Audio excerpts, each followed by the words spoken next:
ദുരന്തത്തിൽപ്പെട്ടവരുടെ കുടുംബാംഗങ്ങളെ ചേർത്ത് നിർത്തി NBTC.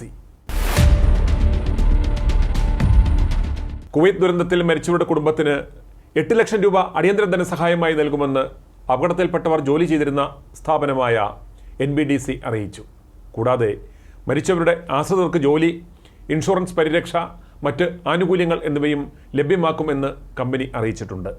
പ്രമുഖ മലയാളി വ്യവസായി KG എബ്രഹാം മാനേജിംഗ് ഡയറക്ടറായുള്ള കുവൈത്തിലെ പ്രമുഖ കൺസ്ട്രക്ഷൻ കമ്പനി നാസർ M അൽബ്ദ and partner general trading company അഥവാ NBTCയിലെ തൊഴിലാളികൾ താമസിച്ചിരുന്ന തെക്കൻ കുവൈത്തിലെ അഹമ്മദി ഗവർണറേറ്റിലെ മംഗഫിൽ ഇക്കഴിഞ്ഞ ബുധനാഴ്ച പുലർച്ചെ 4 മണിക്കുണ്ടായ തീപിടുത്തത്തിൽ 49 പേർ മരിച്ചിരുന്നു. മരണമടഞ്ഞവരിൽ 45 പേരും ഇന്ത്യക്കാരാണ്. അതിൽ 24 മലയാളികളും ഉണ്ടെന്നാണ് വിവരം. അതിൽ 23 പേരെ തിരിച്ചറിഞ്ഞു കഴിഞ്ഞു. മരിച്ചവരിൽ 6 പേർ പത്തനംതിട്ട ജില്ലയിൽ നിന്നുള്ളവരാണ്. കുവൈത്ത് ദുരന്തത്തിൽ മരിച്ചവരുടെ കുടുംബാംഗങ്ങൾക്ക് സഹായപ്രവാഹം തുടരുകയാണ്.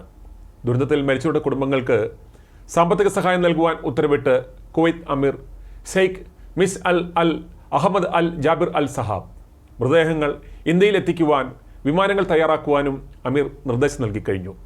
തീപിടുത്തത്തിൽ പരിക്കേറ്റവർക്ക് മികച്ച പരിചരണം നൽകുമെന്ന് കുവൈത്ത് വ്യക്തമാക്കിയിരുന്നു. പരിക്കേറ്റവർക്ക് മികച്ച ആരോഗ്യ സേവനങ്ങൾ നൽകുവാൻ സർക്കാർ പ്രതിജ്ഞാബദ്ധമാണെന്ന് കുവൈത്ത് വിദേശകാര്യ മന്ത്രാലയം വ്യക്തമാക്കി. പരിക്കേറ്റവരെ വിദേശകാര്യമന്ത്രി അബ്ദുല്ല അൽ യഹിയയും ആരോഗ്യമന്ത്രി ഡോക്ടർ അഹമ്മദ് അൽ അവാദിയും ആശുപത്രിയിൽ സന്ദർശിച്ചു. തീപിടുത്തത്തിൽ മരിച്ചവരുടെ കുടുംബാംഗങ്ങൾക്ക് നോർക്ക വൈസ് ചെയർമാനും ലുലു ഗ്രൂപ്പ് ചെയർമാനുമായ MA യൂസഫ് അലിയും പ്രവാസി വ്യവസായി രവി പിള്ളയും ആശ്വാസധനം പ്രഖ്യാപിച്ചു. തീപിടുത്തത്തിൽ മരിച്ചവരുടെ കുടുംബാംഗങ്ങൾക്ക് 5 ലക്ഷം രൂപ വീതം ആശ്വാസധനം നൽകുമെന്നാണ് MA യൂസഫ് അലി അറിയിച്ചിരിക്കുന്നത്. അതേസമയം മരിച്ചവരുടെ കുടുംബങ്ങൾക്ക് രവി പിള്ള 2 ലക്ഷം രൂപ വീതമാണ് ആശ്വാസധനമായി നൽകുക. ഇരുവരും നോർക്ക വഴിയായിരിക്കും ധനസഹായം കുടുംബാംഗങ്ങൾക്ക് കൈമാറുക. തീപിടുത്തത്തിൽ മരിച്ച മലയാളികളുടെ കുടുംബാംഗങ്ങൾക്ക് സംസ്ഥാന സർക്കാർ 5 ലക്ഷം രൂപ ധനസഹായം പ്രഖ്യാപിച്ചിട്ടുണ്ട്. പരിക്കേറ്റ മലയാളികൾക്ക് 1 ലക്ഷം രൂപ വീതം നൽകുവാനും വ്യാഴാഴ്ച ചേർന്ന പ്രത്യേക മന്ത്രിസഭാ യോഗം തീരുമാനിച്ചു. കുവൈത്ത് സർക്കാർ ധനസഹായം നൽകും എന്ന് പ്രഖ്യാപിച്ചിട്ടുണ്ടെങ്കിലും തുക പ്രഖ്യാപിച്ചിട്ടില്ല. കുവൈത്തിലുണ്ടായ തീപിടുത്തത്തിൽ മരിച്ച ഇന്ത്യക്കാരുടെ മൃതദേഹങ്ങൾ ഇന്ന് തന്നെ എത്തിക്കുവാൻ ശ്രമം തുടരുകയാണ്. ദൗത്യത്തിനായി വ്യോമസേനാ വിമാനം സജ്ജമായി കഴിഞ്ഞു. വ്യോമസേനയുടെ C-130J വിമാനമാണ് ദില്ലി എയർബേസിൽ തയ്യാറാക്കി നിർത്തിയിരിക്കുന്നത്. ഔദ്യോഗിക നിർദ്ദേശം ലഭിച്ചാൽ ഉടൻ തന്നെ വിമാനം കുവൈത്തിലേക്ക് പുറപ്പെടും. തുടർന്ന് ഇന്ന് തന്നെ മൃതദേഹങ്ങളുമായി ഇന്ത്യയിലേക്ക് തിരിച്ചെത്തുവാനാണ് ശ്രമം. ദൗത്യത്തിനായി വിമാനം സജ്ജമായിട്ടുണ്ടെന്ന് പ്രതിരോധ മന്ത്രാലയ വൃത്തങ്ങളാണ് അറിയിച്ചത്. കുവൈത്തിലെ ഏറ്റവും വലിയ കൺസ്ട്രക്ഷൻ കമ്പനിയിലൊന്നാണ് NBTC. കുവൈത്തിൽ പല ഭാഗങ്ങളിലായി ഈ കമ്പനിക്ക് നിരവധി ലേബർ ക്യാമ്പുകളുണ്ട്. ഇതിൽ മംഗഫ് മേഖലയിലെ NBTC കമ്പനിയുടെ 4 നമ്പർ ക്യാമ്പിലാണ് ഇന്നലെ പുലർച്ചെ തീപിടുത്തമുണ്ടായത്. കെട്ടിടത്തിൽ വിവിധ ഫ്ളാറ്റുകളിലായി 200 പേരാണ് താമസിച്ചിരുന്നത്. അപകട സമയത്ത് 160 പേരാണ് ഫ്ളാറ്റുകളിൽ ഉണ്ടായിരുന്നത്. താഴത്തെ സെക്യൂരിറ്റിയുടെ മുറിയിൽ നിന്നാണ് ഷോർട്ട് സർക്യൂട്ട് ഉണ്ടായതെന്നാണ് വിവരം.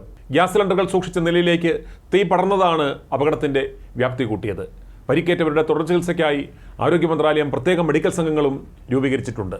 താഴത്തെ നിലയിൽ തീ പടർന്നതോടെ മുകളിലുള്ള ഫ്ളാറ്റുകളിൽ നിന്ന് ചാടി രക്ഷപ്പെടുവാനുള്ള ശ്രമത്തിനിടയിലും പുക ശ്വസിച്ചുമാണ് മരണം ഉണ്ടായത്. കെട്ടിടത്തിൽ നിന്ന് ചാടിയവരിൽ ചിലരുടെ പരിക്ക് വളരെ ഗുരുതരമാണ്. പത്തനംതിട്ട തിരുവല്ല സ്വദേശിയായ KG എബ്രഹാമാണ് NBTC കമ്പനിയുടെ മാനേജിംഗ് ഡയറക്ടർ. KGA എന്ന ചുരുക്കപ്പേരിലാണ് KG എബ്രഹാം അറിയപ്പെടുന്നത്. 1977 മുതൽ കുവൈത്ത് ആസ്ഥാനമായി പ്രവർത്തിക്കുന്ന KGA ഗ്രൂപ്പിൻ്റെ സ്ഥാപകനും ചെയർമാനുമാണ് KG എബ്രഹാം. ക്രൂഡ് ഓയിൽ അനുബന്ധ വ്യവസായങ്ങളിൽ KGA ഗ്രൂപ്പിന് കുവൈത്തിലും മിഡിൽ ഈസ്റ്റിലും നിരവധി സ്ഥാപനങ്ങളുണ്ട്. i2i News, an eye for truth. i2i news subscribe ചെയ്തിട്ടില്ലാത്തവർ ഇപ്പോൾ തന്നെ സബ്സ്ക്രൈബ് ചെയ്യുക. നോട്ടിഫിക്കേഷൻ ലഭിക്കുവാൻ ബെൽ ബട്ടണും അമർത്തുക.